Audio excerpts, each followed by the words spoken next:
Carlos Romano, abogado, doctorando en Ciencia Jurídica, máster en Derechos Humanos y Derecho Internacional Humanitario, experto internacional en Derecho del Niño, Niñas y Adolescentes.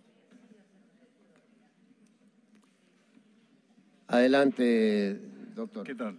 Muchas gracias por la invitación.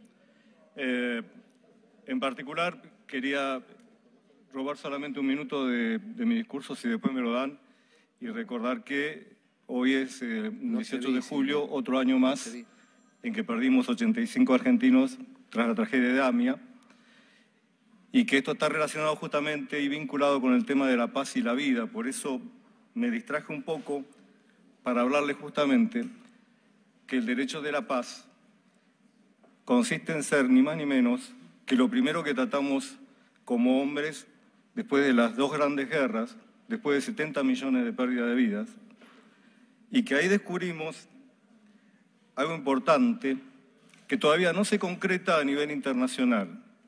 Los hombres tenemos derechos a la paz, los pueblos tienen derecho a la paz. Y esto no es solamente con respecto al desarme, sino que tiene mucho que ver con la vida digna que merecen los pueblos. Es contemporáneo a esto, y voy a terminar mi discurso en esta misma referencia, limitar, limar, frenar tanto el derecho a la paz como el derecho a la vida. Esto tiene que ver también con un error en la ruta del derecho. Nosotros pusimos un GPS, ustedes lo saben, después de Nuremberg, cuando nos dimos cuenta que no se habían violado leyes, se habían vulnerado valores que tienen que ver con la dignidad de la persona humana. Al instalar eso directamente, también descubrimos que la vida, la persona humana, preceden a la ley y a los propios estados. Esto tiene que ver también con la construcción de un derecho internacional de los derechos humanos, que es de lo que pienso hablar, ya que considero que está en cierta medida vinculado a todo esto, que a su vez destaca organismos de protección, sistemas regionales y un sistema universal dependiente de ONU. ¿Cuáles los nuestros? Ustedes saben, la Convención Americana de Derechos Humanos, ustedes saben, la Corte Interamericana de Derechos Humanos y la Comisión Interamericana de Derechos Humanos. La primera con un absoluto efecto vinculante, porque así lo firmamos y porque es nuestra región, nuestra identidad. La Comisión Interamericana supervisando, dando informes, observaciones, muy importante la última en enero, donde registra un análisis sobre los sistemas integrales de promoción de niñez, señalándole las fallas. La Corte Interamericana, vinculante absoluta a través de sus propios fallos, y también en opinión consultiva, que es lo que quizás se tuvo que haber alertado antes de ingresar en este debate por un respeto al sistema internacional. Lo cierto es que este tema en cuestión, que viene siendo tratado en los regímenes internacionales desde 1967, en 1994, en el Cairo, se declara y se reafirma que es un problema de salud pública. Allí nuestros representantes reservaron justamente en las declaraciones, como muchos países latinoamericanos, casi la mayoría, en razón de considerar que la vida humana es a partir de la concepción, lo mismo que introducimos al ingresar la Convención de los Derechos del Niño en el año 1994. Con lo cual, ustedes también se preguntarán, y tal vez porque ya estaba en las constituciones provinciales y porque se trata a veces de un menospreciado pueblo federal victorioso que sabe cómo es esto de los desequilibrios de poder, porque también hay un desequilibrio de poder mundial, lo tenemos nosotros con respecto a los grandes centros. Esto, en definitiva, lleva a enlazar la idea que la humanidad asumió un problema de derechos humanos y cuando hicimos esta reserva y así lo ingresamos, compartimos la idea de que más allá de la problemática de salud hay un problema de derecho inzanjable. Dimos estándares y principios. Ustedes saben que algunos lo estamos analizando, por lo menos yo, en derechos de cuarta generación. Hablamos de derechos individuales, de allí partimos, hablamos de la libertad, hablamos de la vida, del honor. Pero luego, muy de a poco y muy firme, ingresamos en los económicos, sociales y culturales, que tienen que ver con la salud, que tienen que ver con la educación, que tienen que ver con la vivienda, para arrimarnos cada vez más, y ojo que estos últimos son muy de categoría latinoamericana y tienen un gran desarrollo después en el sistema africano con la Carta Africana de los Pueblos, de los Derechos Humanos y de los Pueblos, porque empezamos a ver el derecho de una mirada más colectiva, más comunidad, menos individualista, ¿se entiende? A partir de allí entonces zanjamos principios, claro, como la norma positiva me estresaba en su concepto, y ahora les voy a explicar por qué. Como la dignidad del hombre está antes que la norma y que el Estado, se empezó a hablar de estándares internacionales, principios de interpretación de la propia normativa. Así salieron los de plenitud, el de reciprocidad o solidaridad. Yo necesito que ustedes tengan estos derechos. Esta es la idea inicial de derechos humanos.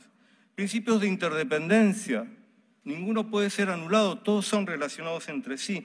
Principio de efectividad, effet utile, dicen. Esto es que deben tener garantía de ejecución.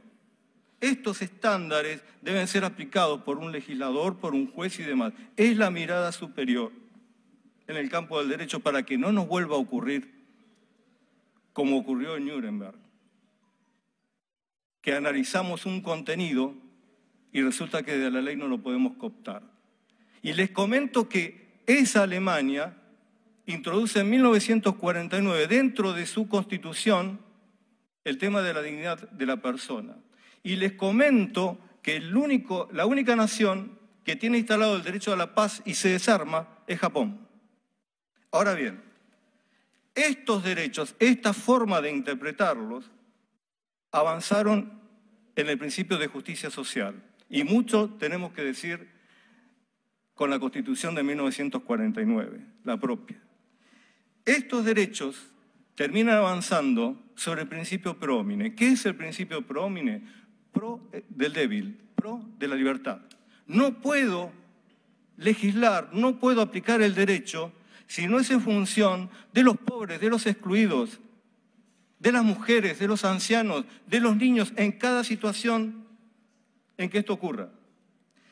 ¿Qué implica esto? El favor debilis va a implicar que la regla general puede ser abstracta, pero los que tenemos que llevarla a pie, a tierra, somos los jueces, ponderando situaciones, empoderando al débil y no dejando las decisiones en las manos del más fuerte. Esto es prácticamente lo que se concluye como un sistema integral después de la niñez. Porque ¿saben qué?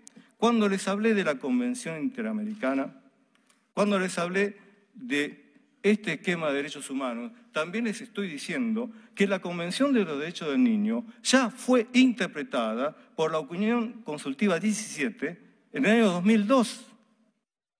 Es decir, el Comité Ejecutivo a nivel universal de los derechos del niño la interpreta y analiza para todos, pero nuestra región es la Opinión Consultiva 17. ¿Con qué referencia a esto? La Carta Democrática Interamericana, que fue firmada, miren la fecha, el 11 de septiembre del 2001, en la Asamblea General de OEA, dice que los Estados americanos deben seguir y dispone que la democracia no se puede concebir si no existe paralelamente un régimen de protección de derechos humanos en los Estados miembros. Exhorta a participar plenamente en el sistema interamericano de derechos humanos mediante los organismos de protección. Y en su caso, la aceptación de la competencia, la competencia contenciosa de la Corte Interamericana. Trinidad, Augusto Cansado Trinidad, presidente de aquella orgullosa Corte del 2002, que interpreta la Convención de los Derechos del Niño para todos los países americanos, dice, es que es producto del pensamiento filosófico positivista esa objeción a la libertad de cumplimentar los derechos a los que estamos facultados, y puede tener que ver tanto con un impedimento de hecho como de interpretación y ejecución del derecho. Nos están señalando desde el 2002 que tengamos cuidado con los manejos del derecho, porque estos también pueden ser violatorios de la paz humana. El Pacto de San José de Costa Rica interpreta que la vida humana es a partir de la concepción. La única materia rozante, vinculante, después del 2002, después de Barrios Altos contra Perú, a partir de allí la Corte Interamericana, a pedido de la Comisión Interamericana, interpreta y dice: mis resoluciones tienen alcance general para los pueblos de Latinoamérica. Inmediatamente después, el caso Artavia Murillo analiza pro vida hacia la vida, porque lo que analiza es un sistema de fecundación in vitro, y establece que la vida humana es a partir del implante en el útero materno. Estos derechos, señores, a partir de allí, de la anidación, se considera que es persona humana. La única disidencia era del juez Eduardo Biogrossi, que consideraba que la vida humana es a partir de la fecundación. En la integración actual de la Corte, el único juez de esa camada es el actual presidente, Eduardo Biogrossi. ¿Qué les digo con esto? En ese Artavia Murillo, los miembros de la Corte describen que la Comisión Interamericana no puede originar una falsa vigencia mutativa de la Convención. Ellos, los miembros de la Comisión, no pueden variar la interpretación. Les digo por qué. Porque tenemos un principio de estándar estructurado a nivel internacional en la cual los diversos comités, los diversos grupos de trabajo no tienen el carácter vinculante que tiene nuestra convención y que tiene la Corte. No pueden ser citados como intérpretes de. Es como que algo estamos perdiendo, ya redondeo. Quien tiene el poder de ser consultado y no es consultado, quien tiene la forma de decirnos, en este momento ha pasado inadvertido. Le cierro así entonces, no me queda tiempo, tengo mucho más porque hay un proyecto que quería proponer. Por la forma en que la Convención del Niño entonces es introducida, el por nacer sin duda es persona humana, no necesita documentos de identidad ni ciudadanía, como ningún miembro del Sistema Universal de Derechos Humanos, porque tiene personalidad jurídica por ser, porque nosotros lo tenemos así. Entender el derecho a la vida como algo gradual o incremental, bajo la visión del pro homine o pro débiles, es entender en favor del origen de la vida. No tengo otra forma de analizar ese principio. No da más autonomía a la mujer, sino cuando la mujer también es desbaratada en su situación de derecho, se torna vulnerable por la situación. Que eso es lo que habría que analizar, porque esto es lo que declaran los estándares internacionales. Una vida humana, nosotros decimos, no puede llegar a ser. Esto es el sistema internacional y el sistema argentino. No se es persona de a poco, porque tampoco se va a dejar de serlo de a poco.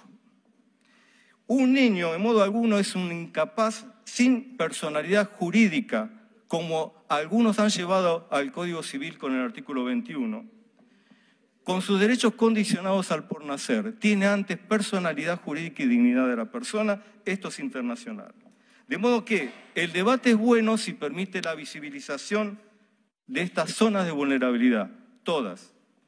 La necesidad de una mejor educación sexual, la ausencia del Estado frente a situaciones de embarazo no querido y, por fin, voy a cerrar acá, este debate está mostrando el poco conocimiento y manejo de derechos humanos que estamos teniendo en Argentina y, por ende, la enorme falta de respeto y afectación al derecho a la paz. Gracias. Muchas gracias.